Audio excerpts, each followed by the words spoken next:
कभी सोचा है कि ये इंटरनेट आखिर काम कैसे करता है? मतलब ये इतना बड़ा, इतना कॉम्प्लेक्स सिस्टम है, फिर भी हर बार हर जानकारी बिल्कुल सही जगह पहुंच जाती है।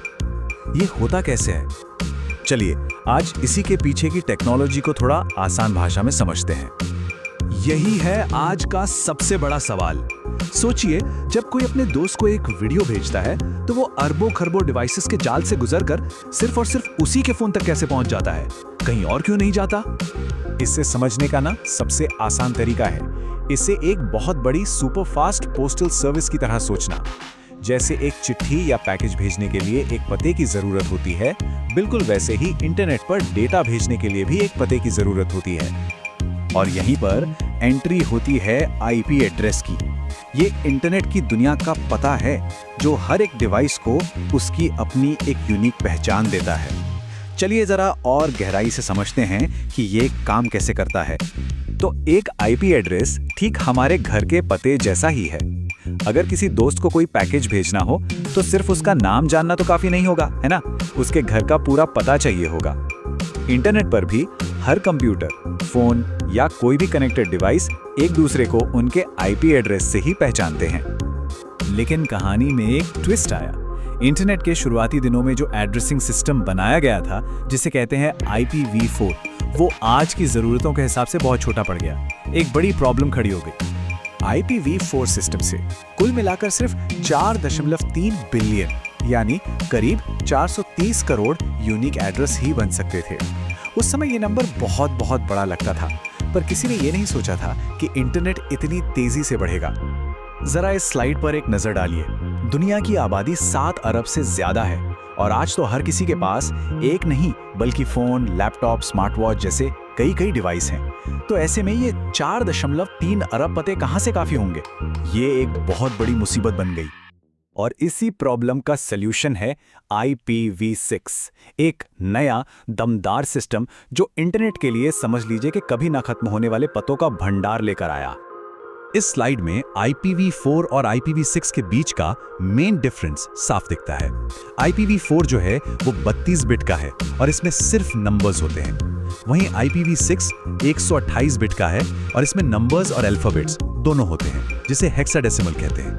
लेकिन असली और सबसे बड़ा फर्क तो पतों की गिनती में है। जरा इस नंबर को देखिए, 340 ट्रिलियन ट्रिलियन ट्रिलियन। सच कहूं तो ये इतना बड़ा नंबर है कि इसे पढ़ना भी मुश्किल है। मतलब आप धरती पर मौजूद रेत के हर एक कण को अपना एक आईपी एड्रेस दे सकते हैं और तब भी ये पते खत्म नहीं होंगे। तो आईपी एड्रेस की कमी की जो समस्या थी ना, वो अब इतिहास बन चुकी है। और IPv6 का मतलब सिर्फ ढेर सारे एड्रेस ही नहीं है। नहीं, ये एक पूरा का पूरा अपग्रेड है। ये डेटा को सही जगह पहुंचाने के लिए बेहतर और तेज रास्ते यानी रूटिंग देता है। इसे मैनेज करना आसान है, इसमें प्राइवेसी फीचर्स पहले से बेहतर हैं और डिवाइसेस को नेटवर्क से जोड़ना भी अब ज्यादा आसान और सेफ हो गया है। तो इतनी सारी थ्योरी तो हो गई। अब जब हम ये समझ गए हैं कि ये सिस्टम कितना पावरफुल है, तो चलिए कुछ प्रैक्टिकल करते हैं। देखते हैं कि कोई अपना खुद का आईपी एड्रेस कैसे ढूंढ सकता है।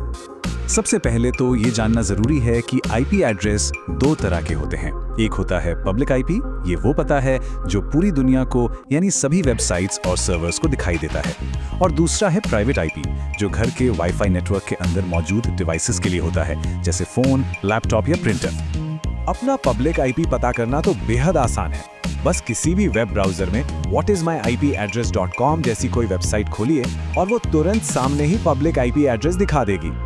प्राइवेट आईपी खोजने के लिए अगर विंडोज यूज कर रहे हैं तो स्टार्ट मेन्यू में CMD टाइप करके कमांड प्रॉम्प्ट खोलना है। फिर बस ipconfig टाइप करके एंटर दबा दीजिए। बस डिवाइस का प्राइवेट आईपी एड्रेस और बाकी नेटवर्क जानकारी सामने आ जाएगी।